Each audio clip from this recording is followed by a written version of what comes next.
Akaza versus Tanjiro and Giyu, जो कि पूरे डीमन स्लेयर की सबसे बेस्ट फाइट में से एक है। आज मैं तुमको ये पूरी फाइट डिटेल में पैनल बाय पैनल एक्सप्लेन करूंगा। And in case you don't know, ये वीडियो है second part infinity castle series. तो शुरू करते हैं इन्फिनिटी कैसल पार्ट 2 को।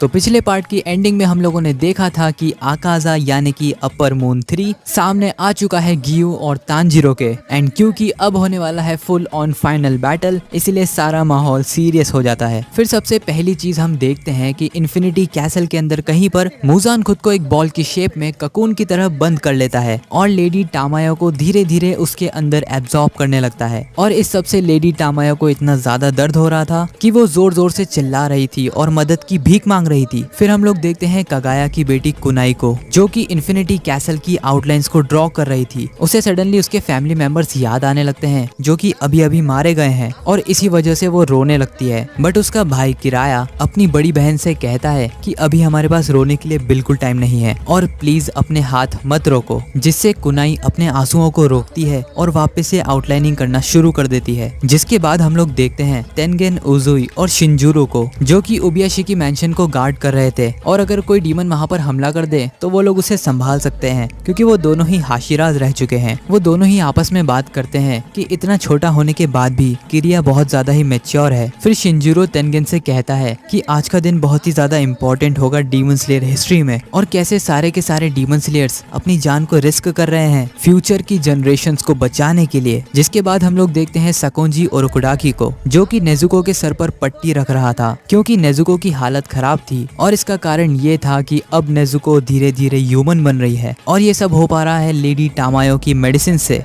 फिर साकोंजी बहुत ज्यादा घबराने लगता है, क्योंकि उसी रात जो फाइट होने वाली थी वही फैसला करेगी कि आगे डीमन स्लेयर वर्ल्ड में क्या होगा। और इतने एपिक मोमेंट को विटनेस करने के लिए आज वो जिंदा है। और जब उरोकुडाकी तानजीरो से पहली बार मिले थे तभी से उन्हें फीलिंग आ रही थी कि कुछ तो बदलने वाला है। इसलिए उरोकुडाकी तानजीरो और नेजुको दोनों से ही कहते हैं आज बिल्कुल मत हारना। वहीं दूसरी तरफ आकाजा तानजीरो पर हमला कर देता है, लेकिन सरप्राइजिंगली तानजीरो उसके हमले को डॉच कर लेता है और उसके पीछे जाकर हीनो कागुरा की मदद से उसका हाथ भी काट देता है। लेकिन आकाजा भी अपर मून है, वो इंस्टेंटली अपने हाथ को रीजनरेट करता है और तानजीरो पर हमला कर देता है, जिससे तानजीरो बेयरली ही बच पाता है उसके सन ब्रीदिंग फेक रेनबो को यूज करके। लेकिन आकाजा पूरी तरीके से शॉक रह जाता है कि उसके इतने पावरफुल अटैक को ना केवल उसने डॉच किया बल्कि उसके चेहरे पर एक कट भी मार दिया। और वहीं खड़ा गियू तानजीरो की इन पावर्स को देखकर शॉक रह जाता है। उसे याद आता है कि तानजीरो कितना ज्यादा कमजोर था जब वो उसे पहली बार मिला था, लेकिन आज जब वो एक अपर मून से फाइट कर रहा है तब गियू ये आसानी से बता सकता है कि वो एक हाशिरा लेवल पे है। फिर आकाजा को रेनगोकू की बातें याद आती है, जब रेनगोकू ने अपनी फाइनल फाइट में उससे बोला था कि तानजीरो कमजोर नहीं है। और आज आकाजा भी ये समझ चुका है कि तानजीरो बिल्कुल कमजोर नहीं है। लेकिन जो भी हो, आकाजा अपना ब्लड डीमन आर्ट डेवलपमेंट शुरू कर लेता है और तानजीरो से कहता है कि अब वो सीरियसली फाइट करेगा। तभी गियू वाटर ब्रीदिंग के third form dance of the Swift current को यूज कर लेता है और आकाजा को कंफ्यूज करते हुए उसके ऊपर हमला करना शुरू कर देता है। आकाजा इस टेक्निक को देखकर ही पहचान जाता है कि ये तो कोई वाटर हाशिरा है और बताता है कि उसने पिछले 50 सालों में किसी वाटर हाशिरा से फाइट नहीं करी है। ये देखकर आकाजा उसके बहुत ही पावरफुल मूव डिस्ट्रक्टिव डेथ को यूज करता है, लेकिन गियू अपने water breathing 11th form dead काम की मदद से उसे इजीली नलिफाई कर देता है। और यहाँ पर वाटर ब्रीदिंग के 11th फॉर्म को देखकर आकाजा पूरी तरीके से कंफ्यूज था, क्योंकि इससे पहले उसने ऐसा कुछ भी नहीं देखा था और देखता भी कैसे इस फॉर्म को गियू ने खुद इन्वेंट किया है। जिसके बाद तानजीरो आकाजा के ऊपर हमला कर देता है, लेकिन आकाजा उस हमले को डॉच कर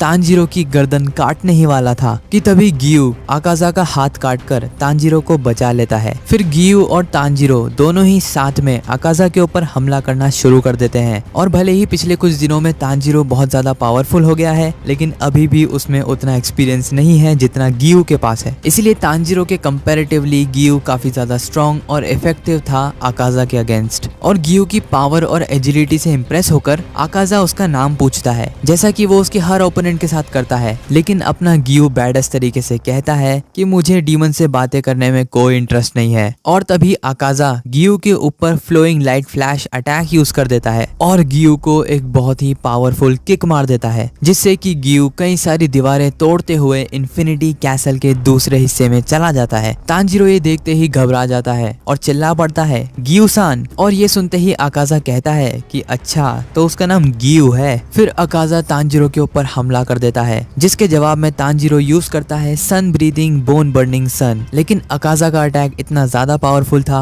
कि वो तांजीरो को दीवार में फेंक देता है। फिर अकाजा बोलता है कि तुम बहुत ही कम टाइम में बहुत ज्यादा पावरफुल हो गए, जो कि काबिले तारीफ है। जिसके बाद अकाजा रेनगोकू को इंसल्ट करते हुए कहता है कि अगर वो उस दिन मेरी बात मान लेता तो आज वो एक डीमन बन जाता और उसका कमाल का टैलेंट कभी वेस्ट ही नहीं होता। लेकिन उस बेवकूफ में इतनी अकल कहाँ थी। और ये सब सुनने के बाद तांजीरो पूरी तरीके से गुस्से में आ जाता है। लेकिन अकाजा उससे कहता है कि तुम गलत समझ रहे हो, मैं कभी भी अपने ओपोनेंट को डिसरिस्पेक्ट नहीं करता, लेकिन अगर मेरा ओपोनेंट कमजोर है तो उसकी बेइज्जती होनी ही चाहिए। यहाँ पर अकाजा कहता है कि उसे कमजोर लोगों से बहुत ज्यादा प्रॉब्लम है और वो चाहता है कि इस दुनिया से कमजोर खत्म हो जाए। जिस पर तांजीरो कहता है कि जो लोग आज वीक हैं वही तो कल स्ट्रॉन्ग बनेंगे और तुम खुद भी इन डीमंस की पावर से पहले बहुत ज्यादा कमजोर हो गए, जिस वजह से तुमने डीमंस की पावर को एक्सेप्ट किया। और अगर देखा जाए तो ये नेचर का ही लॉ है कि जो भी लोग स्ट्रॉन्ग हैं वो लोग कमजोरों की मदद करें। और फिर वो कहता है कि कैसे एक न्यू बॉर्न बेबी भी बहुत ज्यादा कमजोर होता है, लेकिन इसका मतलब ये नहीं कि हम उसे भी मार देंगे, क्योंकि वही फ्यूचर में स्ट्रॉन्ग बनेगा।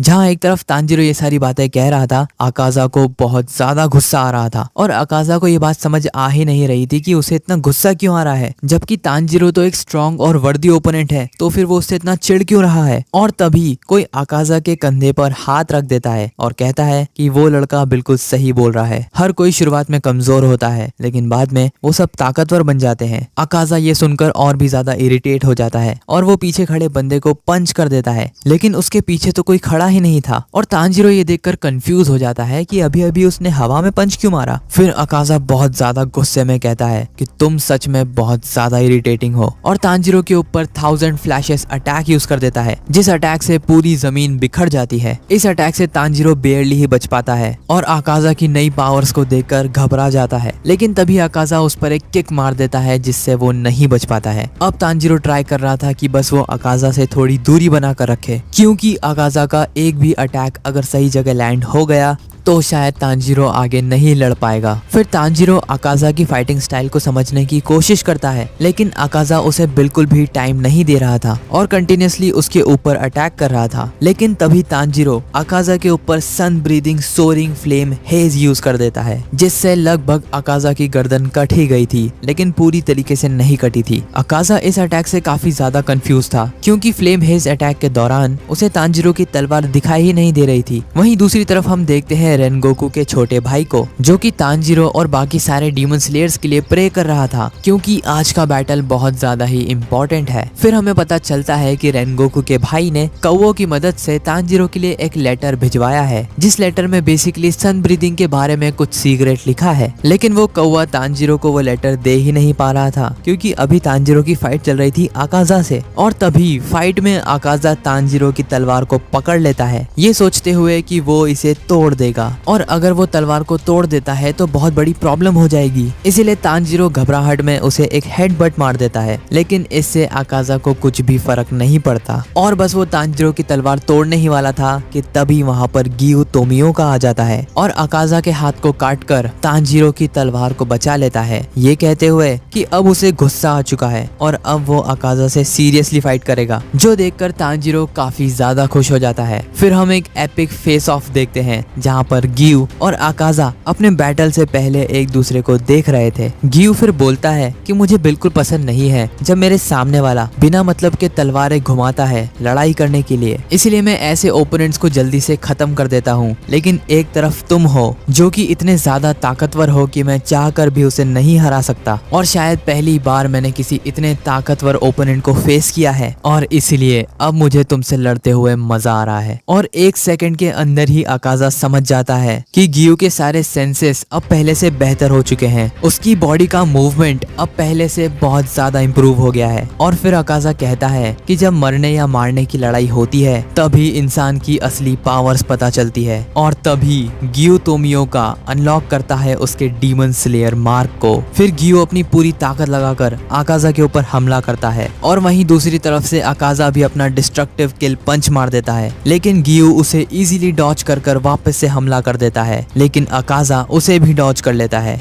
अकाजा समझ चुका था कि अब वो गियो के साथ टाइम पास नहीं कर सकता, क्योंकि उसका मार्क अनलॉक हो चुका है और उसकी स्पीड भी अब पहले से कहीं ज्यादा फास्ट हो गई है। तभी गियो यूज करता है water breathing fourth form striking tide, जिससे अकाजा का राइट हैंड कट जाता है, लेकिन अकाजा भी गियो को एक पंच मार देता है। तांजीरो, जो कि दूर से इस फाइट को देख रहा था, वो समझ जाता है कि गियो बहुत ज्यादा पावरफुल हो चुका है, लेकिन उसके साथ साथ अकाजा भी अब अपनी पावर्स को बढ़ा चुका है और अब उसकी स्पीड्स और मूवमेंट भी बहुत फास्ट हो गए हैं। और अगर नहीं भी हुए तब भी स्टेमिना के मामले में हमेशा डीमन ही जीतेगा। और घबराने वाली बात तो ये है कि ये फाइनल बैटल है भी नहीं, इसके बाद उन्हें मुजान से भी लड़ना है। तभी तांजीरो को याद आता है कि जब अकाजा रेनगोकू को डिसरिस्पेक्ट कर रहा था, तब अकाजा उसकी बैटल स्पिरिट के बारे में बात कर रहा था और ऐसा ही कुछ इनोसुके भी उसे बता रहा था। फिर उसे याद आती है इनोसुके और उसके बीच में हुई बातें। इनोसुके उसे बता रहा था कि बैटल स्पिरिट एक अलग ही फीलिंग होती है। इनोसुके तांजीरो को बताता है कि जब भी कोई उसे मारने की नजरों से देखता है या फिर मारने के लिए हमला करता है, तो उसे फील कर पाना बहुत ही आसान हो जाता है। कहने का मतलब ये है कि हमला करने वाला जब मारने के मकसद से हमला करता है, तो अपने आप ही इनोसुके को पता चल जाता है कि कोई उस पर हमला करने वाला है। और इसी टेक्निक का यूज कर उसे पता चल गया था कि ग्योतारो उस पर हमला करने वाला है, और अगर कोई उसके ऊपर बिना मारने के मकसद से हमला करेगा तो इनोसुके के लिए उस हमले को फील कर पाना लगभग नामुमकिन हो जाएगा। और इस बात का वो एक और एग्जाम्पल देता है कि जब बटरफ्लाई मेंशन में वो आराम करते हुए बाहर बैठा था, तभी एक बूढ़ी दादी उसके पीछे आकर बैठ जाती है और उनके कुछ देर तक बैठे रहने पर भी इनोसुके को पता ही नहीं चला कि उनके पीछे कोई बैठा है। और वहीं अगर वो दादी उस पे हमला करने के मकसद से काफी दूर से भी उसे देखती, तब भी इनोसुके को पता चल जाता। और इससे तांजीरो को एक आइडिया मिल जाता है कि वो अकाजा के अगेंस्ट क्या यूज कर सकता है। फिर प्रेजेंट टाइम में गियो और अकाजा की फाइट के दौरान तांजीरो को अकाजा के ऊपर हमला करने का एक मौका मिलता है और तांजीरो अकाजा के ऊपर हमला कर देता है, लेकिन अकाजा उस अटैक को इजीली पकड़ लेता है और तांजीरो के ऊपर हंसते हुए उस पर हमला कर देता है, जिससे तांजीरो बड़ी मुश्किल से बच पाता है। और उसी पल तांजीरो समझ जाता है कि उसकी गलती कहाँ पर हो रही थी। फिर हम एक फ्लैशबैक देखते हैं जहाँ पर हमें तांजीरो के डैड तांजीरो दिखाए जाते हैं। तांजीरो कहता है कि मेरे डैड हमेशा शांत रहते थे और मैंने कभी भी ना ही उन्हें गुस्सा देखा और ना ही डिप्रेस्ड। उनके मुंह पर हमेशा एक छोटी सी स्माइल रहती थी और उनका दिमाग हमेशा शांत रहता था। जब तांजीरो बच्चा था तब वो अपने डैड से पूछता है कि जब आप हिनोकामी कागुरा डांस को परफॉर्म करते हैं तब आपके दिमाग में क्या चलता है, क्योंकि बच्चा होने के बाद भी तांजीरो ये बात समझता था कि रात भर इस डांस को परफॉर्म करना कोई छोटी बात नहीं है। और ऊपर से तांजीरो के डैड यानी कि तांजीरो उस टाइम तक बहुत ज्यादा बीमार हो गए थे, इसीलिए तांजीरो अपने डैड से पूछता है कि क्या अगले साल वो इस डांस को परफॉर्म कर सकता है, जिस पर उसके डैड इतनी चिंता करने के लिए थैंक यू बोलते हैं, लेकिन साथ ही उसे ये भी बताते हैं कि वो हर साल इस डांस को परफॉर्म करते हैं और आज तक वो एक भी बार नहीं थके। इस डांस को एक साथ 10-12 घंटों तक परफॉर्म करना पड़ता है। तांजीरो के डैड बताते हैं कि जब वो जवान थे और उनको ये बीमारी नहीं हुई थी, इतने लंबे टाइम तक डांस कर पाना लगभग नामुमकिन था, लेकिन फिर उन्होंने इस डांस को थोड़ा सा मॉडिफाई किया और इस डांस में जितने भी फालतू के मूवमेंट्स थे और बिना मतलब के मूवमेंट्स थे, उन सभी को तांजीरो के डैड ने हटा दिया और अब वो सही ब्रीदिंग और मूवमेंट्स की वजह से बिना थके कई घंटों तक इस डांस को परफॉर्म कर सकते हैं। उनके कहने का मतलब था कि अगर वो डांस में से सारी अननेसेसरी चीजों को हटा दें और सिर्फ उन्हीं चीजों पर फोकस करें जिनकी जरूरत है, तब सिर्फ डांस ही नहीं कोई भी काम आप बिना थके कर सकते हो। फिर हमें तांजीरो के डैड के मरने से एक हफ्ते पहले का सीन दिखाया जाता है, जब उसके डैड की कमजोरी बहुत ज्यादा ही बढ़ गई थी। तब एक रात तांजीरो के डैड तांजीरो को नींद से उठाते हैं और कहते हैं मेरे साथ पहाड़ों में चलो, मुझे तुम्हें कुछ दिखाना है। फिर जब तांजीरो के डैड और तांजीरो घर से थोड़ी ही दूर निकलते हैं, तब उनका सामना हो जाता है एक बहुत ही बड़े बियर से, जो कि प्रैक्टिकली 2 फीट से भी ज्यादा बड़ा और ताकतवर था। और तांजीरो इतने बड़े जानवर को देखकर डर जाता है और एक पेड़ के पीछे जाकर छुप जाता है, लेकिन तांजीरो के डैड एक छोटी सी कुल्हाड़ी लेकर उस बियर के सामने खड़े थे। तांजीरो के डैड कहते हैं कि इस भालू ने कई लोगों को नुकसान पहुंचाया है और अब ये हमारे एरिया में भी घुस चुका है और मैं किसी को भी अपनी फैमिली को नुकसान पहुंचाने नहीं दूंगा। इतने में ही वो भालू गुस्से में तांजीरो के डैड पर हमला कर देता है और इससे पहले वो एक भी कदम आगे बढ़ा पाता, तांजीरो के डैड उसका गला मक्खन की तरह काट देते हैं। और तांजीरो पेड़ के पीछे खड़ा होकर सिर्फ यही समझने की कोशिश कर रहा था कि अभी अभी आखिर हुआ क्या। और क्योंकि तांजीरो की स्मेल करने की पावर बचपन से ही नेक्स्ट लेवल पर थी, इसीलिए वो अपने डैड को फील कर पा रहा था कि कैसे उन्होंने उस भालू को काटते हुए एक भी अननेसेसरी मूव का यूज नहीं करा। और जब वो उसे काट रहे थे तब तांजीरो फील कर पा रहा था कि उन्हें मारने का कोई इंटेंशन है ही नहीं। उनके मूवमेंट्स बिल्कुल ही एक पेड़ पौधे की तरह थे, बिल्कुल शांत और स्मूथ। तभी तांजीरो के डैड तांजीरो से पूछते हैं कि क्या तुमने वो देखा, जिस पर तांजीरो कहता है कि उसने सब कुछ देखा। और वो भागते हुए उसके डैड को जाकर गले लगा लेता है। फिर वो दोनों ही उस बियर की लाश के आगे हाथ जोड़कर बैठते हैं और उस बियर की आत्मा के लिए प्रे करते हैं। और तांजीरो के डैड उससे कहते हैं कि जो तुमने आज सीखा है उसे जीवन भर मत भूलना। और तांजीरो समझ जाता है कि उसके डैड ट्रांसपेरेंट वर्ल्ड की बात कर रहे थे। फिर हम प्रेजेंट टाइम में आते हैं जहाँ पर अकाजा ने तांजीरो की तलवार को पकड़ लिया था और उसके ऊपर एक पंच अटैक कर दिया था। वो पंच इतना ज्यादा पावरफुल था कि अगर वो थोड़ा सा भी कांटेक्ट में आता तो तांजीरो की मौत हो जाती। लेकिन बस जब वो अटैक तांजीरो को हिट करने ही वाला था तब तांजीरो दूसरी बार ट्रांसपेरेंट वर्ल्ड को विटनेस कर पाता है और वो समझ जाता है कि इससे उसकी बॉडी बहुत ज्यादा फास्ट हो गई थी। अब तांजीरो को अकाजा की सारी मसल्स और उसका ब्रेन भी साफ साफ दिखाई दे रहा था, जिससे उसके मूवमेंट प्रेडिक्ट कर पाना बहुत ही इजी हो जाता है। इसीलिए तांजीरो इनोस्के की बताई हुई बात और उसके डैड के सिखाई हुई बात दोनों को ही मर्ज कर देता है और बिना बैटल स्पिरिट और बिना मारने की इच्छा से वो अकाजा का सर धड़ से अलग कर देगा। फिर अब हम देखते हैं कि अकाजा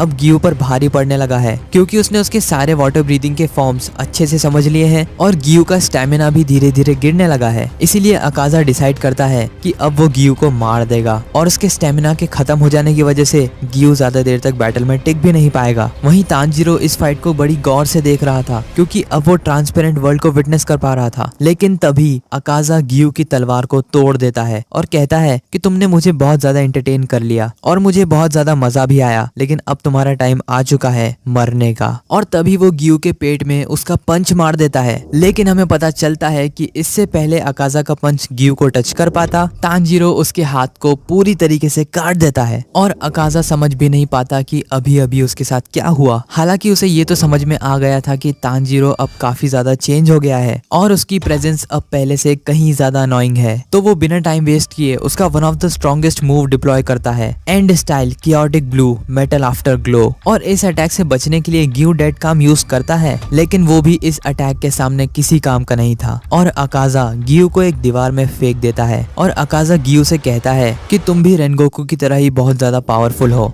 लेकिन तुम में कुछ अलग बात है, तो बेहतर होगा कि तुम उसकी तरह मारे ना जाओ और मेरा ऑफर एक्सेप्ट करके एक डीमन बन जाओ। लेकिन कमाल की बात तो ये थी कि अकाजा को लग रहा था कि उसने अपने अटैक से तांजीरो को मार दिया है और शायद इसीलिए वो तांजीरो की प्रेजेंस को फील नहीं कर पा रहा था। लेकिन हम सभी देख सकते हैं कि तांजीरो अकाजा के पीछे खड़ा है और अकाजा को इस बात का अंदाजा भी नहीं है। गियो मन ही मन में सोचता है कि यही सही टाइम है तांजीरो का अकाजा को मार देने का, क्योंकि अभी अकाजा का ध्यान मेरी तरफ है। लेकिन तभी तांजीरो जोर से चिल्ला देता है, अकाजा मैं तुम्हें अभी खत्म कर दूंगा। अकाजा तांजीरो पर हमला करता है, लेकिन तांजीरो उसे इजीली डॉज कर लेता है। फिर एकदम से अकाजा को रियलाइज होता है कि वो तांजीरो को फील ही नहीं कर पा रहा है और तांजीरो की बैटल स्पिरिट बिल्कुल ही गायब सी हो गई है, जिससे उसके मूवमेंट का अंदाजा लगाना लगभग नामुमकिन हो गया है। और इससे पहले अकाजा कुछ समझ पाता या सोच पाता, तांजीरो यूज करता है सन ब्रीदिंग सेटिंग सन और एक ही झटके में अकाजा का सर धड़ से अलग कर देता है। और ये देखकर गियो बुरी तरीके से शॉक हो जाता है। ऑफ कोर्स यार, तांजीरो ने अभी अभी एक अपर मून को बीहेड कर दिया है, लेकिन अकाजा का गला कट जाने के बाद भी वो यही सोच रहा था कि आखिर तांजीरो की बैटल स्पिरिट गई कहाँ थी। और आखिरी के कुछ सेकंड्स में जब वो तांजीरो से फाइट कर रहा था तब उसे लग रहा था कि वो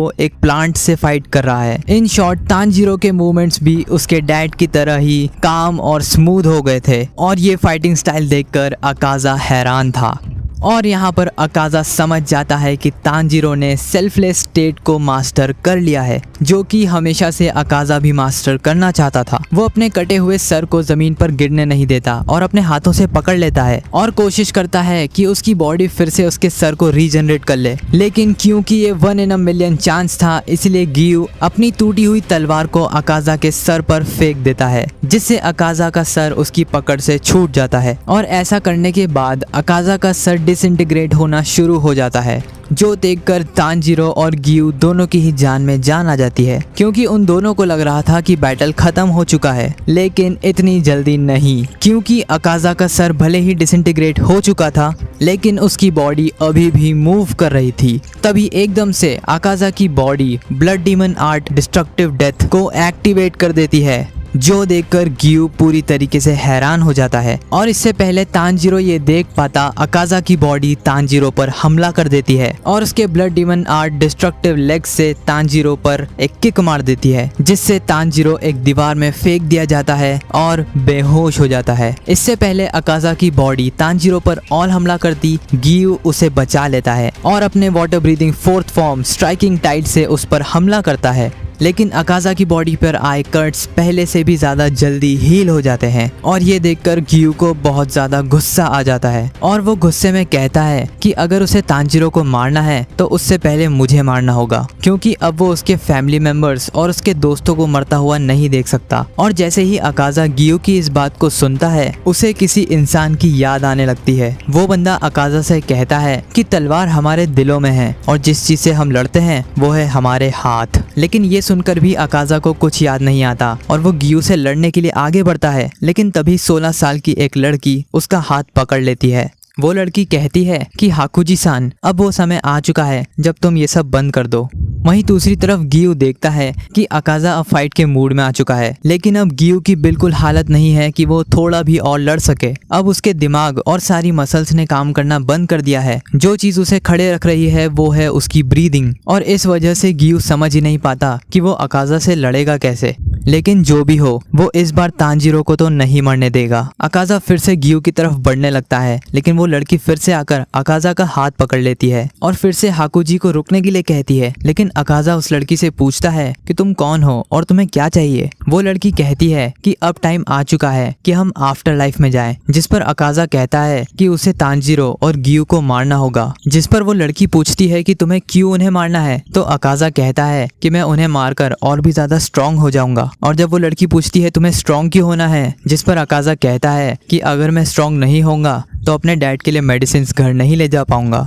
और इस पॉइंट पर हमें डीमन स्लेयर सीरीज की सबसे सैडेस्ट स्टोरी पता चलती है, जहां पर डीमन बनने से पहले अकाजा का नाम हाकुजी था। हम एक 11 साल के हाकुजी नाम के बच्चे को देखते हैं, जिसको गांव वालों ने चोरी करते हुए पकड़ लिया था, और इसी वजह से गांव वाले उसके शरीर पर कई सारे टैटूज बना देते हैं, जिससे ये पता चलता है कि ये इंसान एक चोर है। और टैटूज के साथ साथ उस 11 साल के बच्चे हाकुजी को इतना ज्यादा मारा जाता है कि उसकी पूरी बॉडी पर हर जगह खून के निशान थे। फिर उस 11 साल के बच्चे को गांव के मुखिया के सामने प्रेजेंट किया जाता है, और गांव का मुखिया ये देखकर पूरी तरीके से हैरान था कि इतनी ज्यादा मार खाने के बाद भी वो बच्चा अभी भी हंस रहा है। इतनी ज्यादा इंजरीज से कोई बड़ा इंसान भी रो पड़ेगा और दया की भीख मांगेगा, लेकिन एक तरफ ये बच्चा है, और इसीलिए गांव का मुखिया हाकुजी को शैतान का बच्चा यानी कि डीमन चाइल्ड घोषित कर देता है। जिसके बाद गांव के लोग उसे छोड़ देते हैं और हाकुजी दौड़ता हुआ अपने घर की तरफ बढ़ने लगता है। लेकिन तभी उसे रास्ते में एक बूढ़ा इंसान मिलता है, जो कि हाकुजी को बताता है कि जब उसके डैड को पता चला कि हाकुजी ने चोरी करी है सिर्फ और सिर्फ उसके बीमार डैड को खिलाने के लिए,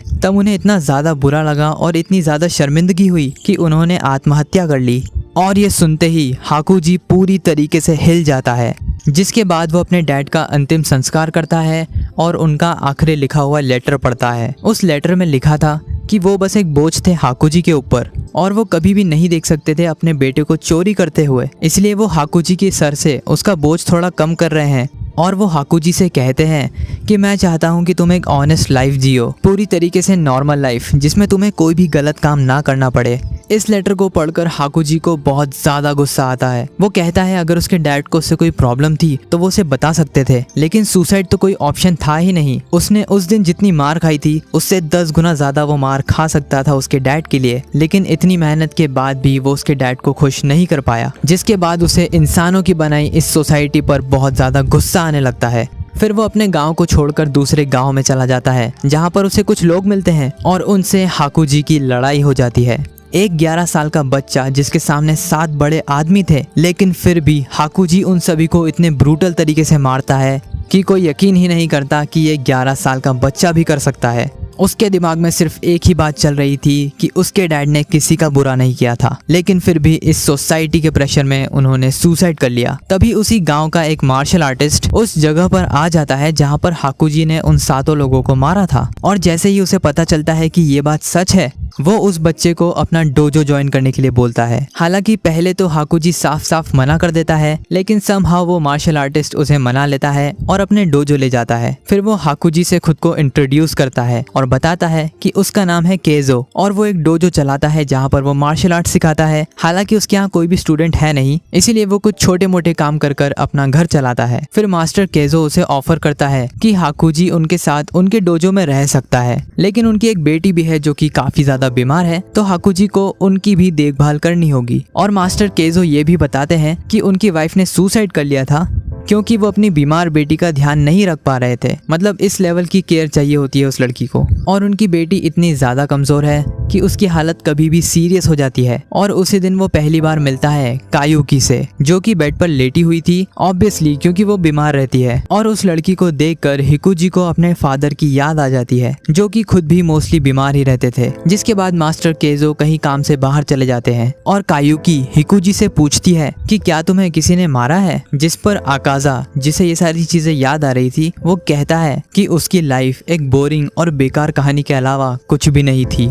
अकाजा फिर सोचता है कि क्यों हमेशा बीमार लोग हर चीज का जिम्मेदार खुद को ठहराते हैं और हमेशा गिल्टी रहते हैं, क्योंकि ऐसा ही उसके डैड भी करते थे और कियोकी भी ऐसा ही करती थी। क्योंकि कई बार हिकुजी को अपने ट्रेनिंग के टाइम पर कियोकी की केयर करनी पड़ती थी। कियोकी की बॉडी हमेशा से कमजोर थी, जिस वजह से उसे कोई ना कोई चाहिए होता है जो कि उसकी देखभाल कर सके। और हाकुजी को इससे कोई दिक्कत नहीं थी, क्योंकि वो शुरू से ही अपने डैड की भी देखभाल करा करता था, तो उसे इस सब की आदत भी थी। और क्योंकि उसने कभी नॉर्मल बचपन जिया ही नहीं, तो उसका कभी मन भी नहीं करा कि वो अपने दोस्तों के साथ खेलने के लिए बाहर जाए। इसीलिए वो पूरा टाइम या तो ट्रेनिंग करता था या तो कियोकी की देखभाल करता था। फिर एक दिन कियोकी हाकुजी से कहती है कि आज रात फायरवर्क्स का शो होने वाला है और लोग कहते हैं कि ब्रिज से फायरवर्क्स का शो बहुत ही अच्छा दिखता है। लेकिन ऑब्वियसली कियोकी आज तक वहाँ नहीं गई और वो हमेशा से चाहती थी कि मरने से पहले वो उस फायरवर्क के शो को देखे। जिस पर हाकुजी कहता है कि अगर वो आज शो को नहीं भी देख पाए, तब भी उसे पूरा भरोसा है कि अगले साल या फिर उसके भी अगले साल कियोकी पूरी तरीके से ठीक हो जाएगी और वो दोनों साथ में जाकर उस शो को देखेंगे। और ये बात सुनते ही कियोकी रो पड़ती है।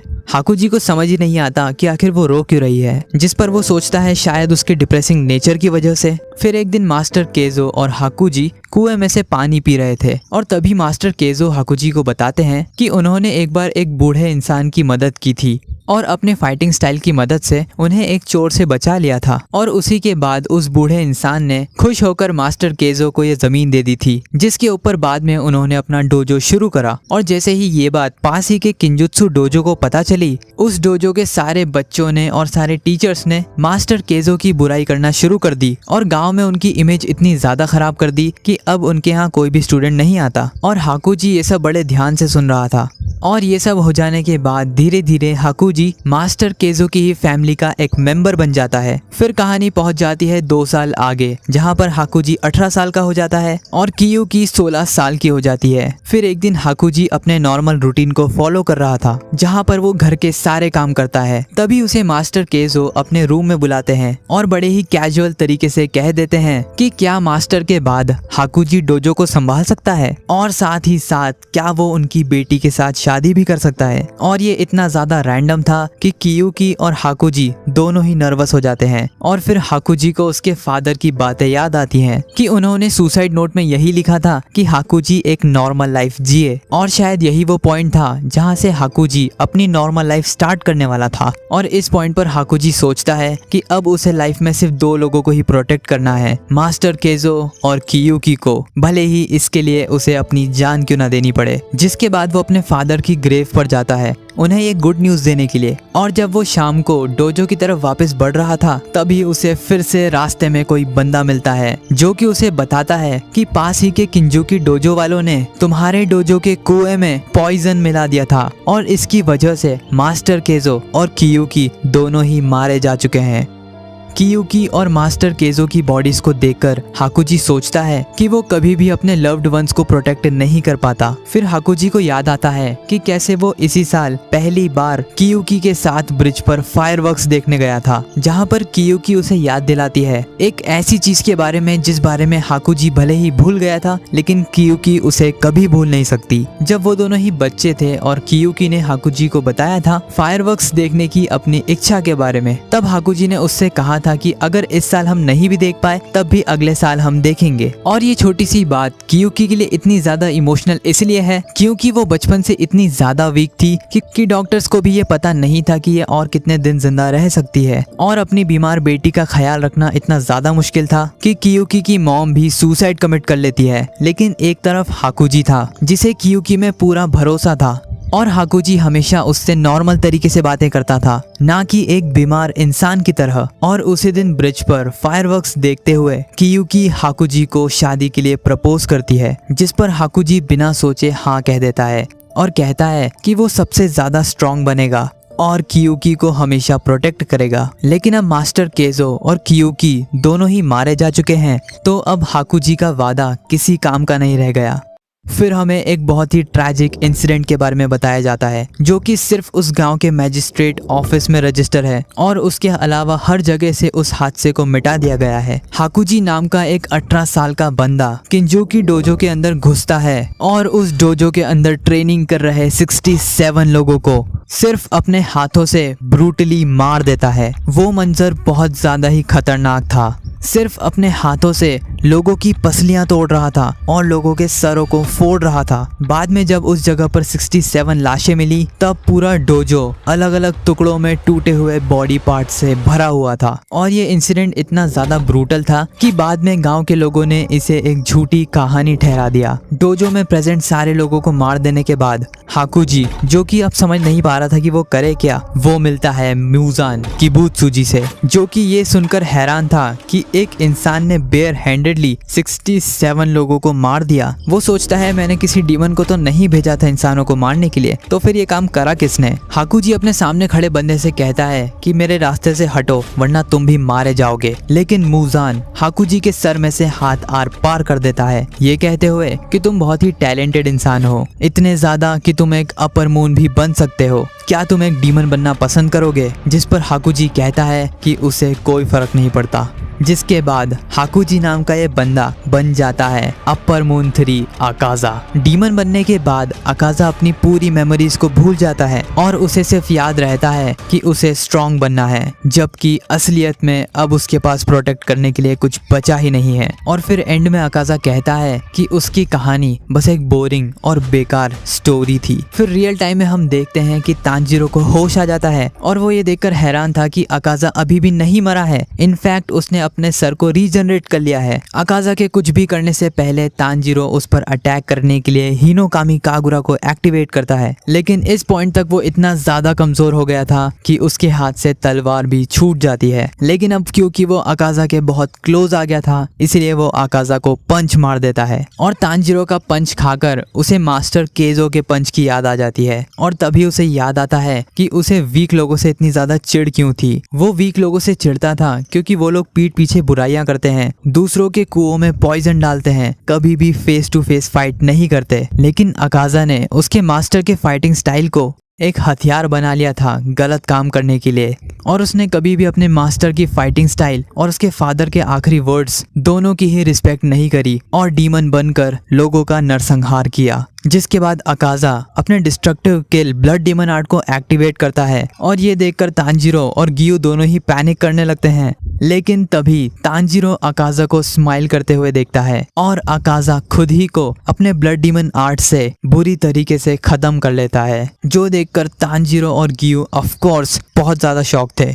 अब यहाँ पर ऑब्वियसली तांजीरो और गियू बहुत ज़्यादा शॉक थे, लेकिन तांजीरो की सेंस ऑफ स्मेलिंग इतनी ज्यादा नेक्स्ट लेवल पर है कि उसे पता चल जाता है कि अकाजा काफी ज्यादा खुश और काफी ज्यादा रिलीफ था, बिल्कुल ऐसे जैसे उसे कई सालों बाद मुक्ति मिली हो। लेकिन कहानी यहीं पर खत्म नहीं होती। अकाजा की बॉडी के अंदर मुजान का काफी सारा ब्लड था और उसी की वजह से अकाजा की बॉडी फिर से रीजनरेट करने लगती है। हालांकि अकाजा अपनी पूरी कोशिश करता है रीजनरेशन को रोकने के लिए। वो खुद को समझाता है कि वो इस फाइट को हार चुका है और तांजीरो और गियू ने बिना किसी चीटिंग के उसे फाइट में हराया है। और अकाजा उन लोगों में से कभी नहीं था जो कि हार मारने की जगह पीछे से हमला करते हैं। फिर अकाजा की स्पिरिट उसके डैड से मिलती है, जहाँ पर वो अपने डैड से पूछता है कि क्या वो ठीक है, और जवाब में वो कहते हैं कि वो बिल्कुल ठीक है हाकुजी। फिर अकाजा ने अभी तक डीमन बनकर जो भी करा उस सभी के लिए वो सर झुकाकर अपने डैड से माफी मांगता है, और तभी उसके सर पर मास्टर केजो अपना हाथ रखते हैं और कहते हैं भले ही किसी ने कुछ भी किया हो, उसके पास एक मौका होता है उसे सुधारने का, और हम तुम्हारे साथ हैं। और जैसे ही वो अपने मास्टर की बातें सुनकर खुश होता है, मुजान किबुत्सुजी अकाजा का सर पकड़ लेता है और उसे धमकाने लगता है कि अब वो इंसान नहीं है और उसे अपने मास्टर मुजान को सर्व करना चाहिए, और इससे अकाजा की बॉडी और जल्दी रीजनरेट करना शुरू कर देती है। लेकिन तभी वहां पर कियुकी की स्पिरिट आ जाती है और अकाजा से कहती है कि अब समय आ चुका है आफ्टर लाइफ में जाने का, तो अब वो ये सारी चीजें रोक सकता है। और भले ही मुजान अकाजा की बॉडी पर कंट्रोल करने की कोशिश करता है, लेकिन इन दी एंड हाकुजी की विल पावर जीत जाती है और वो फाइनली कियुकी से गले मिलता है और रोते हुए कियुकी से माफी मांगता है कि उसने अपना किया हुआ प्रॉमिस पूरा नहीं किया। वो मास्टर केजो और कियुकी को प्रोटेक्ट नहीं कर पाया, लेकिन कियुकी को हाकुजी से कोई शिकायत नहीं थी और वो कहती है कि इतने लंबे टाइम के बाद अब फाइनली हम साथ में आफ्टर लाइफ जा सकते हैं। और जिस पोजीशन में वो कियुकी से गले मिल रहा था, उसी पोजीशन में अकाजा की बॉडी डिसइंटीग्रेट हो जाती है और अकाजा के साथ कियुकी भी हेल में चली जाती है, और इसी के साथ फाइनली बैटल खत्म होता है। तांजीरो और गियू दोनों ही काफी ज्यादा रिलीफ फील करते हैं और दोनों ही सोचते हैं कि अब उन्हें लेडी तामायो के पास चले जाना चाहिए, लेकिन दोनों में से किसी में भी इतनी ताकत नहीं बची थी कि वो खड़े भी हो सके। जहाँ एक तरफ तांजीरो बेहोश हो जाता है, गियू अपनी तलवार पर सर रखकर खुद भी बेहोश हो जाता है। तभी डीमन स्लेयर क्रो सारे लोगों को इन्फॉर्म कर देता है कि अपर मून 3 अकाजा फाइनली मारा जा चुका है और तांजीरो और गियू जिन्होंने उसे मारा है वो अभी बेहोश हैं। फिर इन्फिनिटी कैसल में ही हम कहीं पर देखते हैं कोकोशिबो को, जो कि अब अकाजा की प्रेजेंस फील नहीं कर पा रहा था। जब उसे पता चलता है कि अकाजा मारा जा चुका है, वो गुस्से में आसपास के कई सारे पिलर्स को काट देता है और कहता है तुम बहुत ज्यादा कमजोर हो अकाजा, लेकिन फिर भी मुझे तुमसे ये उम्मीद नहीं थी। जिसके बाद हम रिएक्शन देखते हैं अपर मून 2 डोमा का, जिसने अभी अभी शिनोबू को खा लिया है। डोमा सोचता है कि अकाजा बहुत ही अच्छा डीमन था, लेकिन वो कभी भी उसके जितना स्ट्रांग नहीं हो पाया, शायद इसलिए क्योंकि वो कभी भी विमेंस को नहीं मारता था और लड़कियों को खाना उसके उसूलों के खिलाफ था। लेकिन डोमा के हिसाब से लड़की की बॉडी में ज्यादा न्यूट्रिएंट्स होते हैं एज कम्पेयर टू मेन, लेकिन डोमा को कोई फर्क नहीं पड़ता कि अकाजा जिंदा है या मारा जा चुका है। वो अपने सामने खड़ी लड़की का नाम पूछता है और वो लड़की जवाब देती है सुयूरी कानाओ, और कानाओ की हालत बहुत ज्यादा खराब थी। ऑब्वियसली यार, वो एक अपर मून से फाइट कर रही है और अभी तक वो एक हाशिरा भी नहीं है। और इसी पैनल के साथ इन्फिनिटी कैसल पार्ट 2 अकाजा फाइट